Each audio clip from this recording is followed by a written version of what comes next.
المرحله الثالثه نصيحتي فيها ايه؟ انك استغل المكتسبات برؤيه مختلفه، ضيف وراكم. يعني ايه؟ يعني خسيت 100 جرام، ما انا عارف ان انت بتخس 100 جرام بس ما تحسبهاش 100 جرام، 100 جرام بلس ان انا خسيت 12 كيلو قبل كده، خسيت بعدها 800 جرام، انا بقيت خاسس 13 كيلو.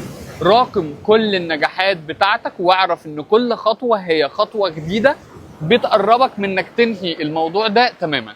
طيب نقطه الضعف وركز معايا قوي، اوعى تحتفل بدري يا صديقي.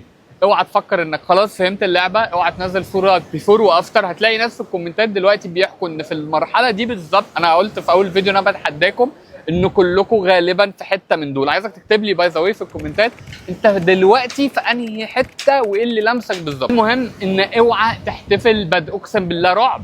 تحتفل قبل ما الجون بيجي بتلاقيك اوف سايد، بتحتفل قبل خط النهايه بتلاقي ممكن حد عداك، بتحتفل بدري في اي حاجه في حياتك ما بتكملش. اوعى تحتفل بدري، انت بطل، اقسم بالله بطل، واللي انت عملته حتى الان اعجازي. انا عايزك تعمل سيف للفيديو ده عشان لما توصل للمرحله دي تفتكر كلامي، حتى لو انت لسه بادئ دايت خليه عندك، والله العظيم هيفرق معاك جدا. احنا قلنا ان في المرحله الاولى ان ربما شيئا ما قد حدث، في المرحله الثانيه شيئا ما قد حدث بالفعل. دلوقتي انت بتحط المشهد الختامي لافضل تجربه انت عملتها وكنت نجم واعجازي فيها. اوعى تخسر ده وخليك فخور بيه وكمله، ودوس بنزين كمان مره. اوعى تشيل رجلك دلوقتي من البنزين، افرك وهات اخرك، ولو عندك طاقه لسه 5% اوعى تستخسرها، دوس يا باشا وكمل. الفرص ما بتجيش كتير وانت دلوقتي في المرحله الثالثه. لو انت في الفيديو ده في اي مرحله من دلوقتي او لسه ما بداتش الدايت، خليك ذكي وخلي الفيديو ده عندك وافهمه كويس جدا واقراه وذاكره واكتبه،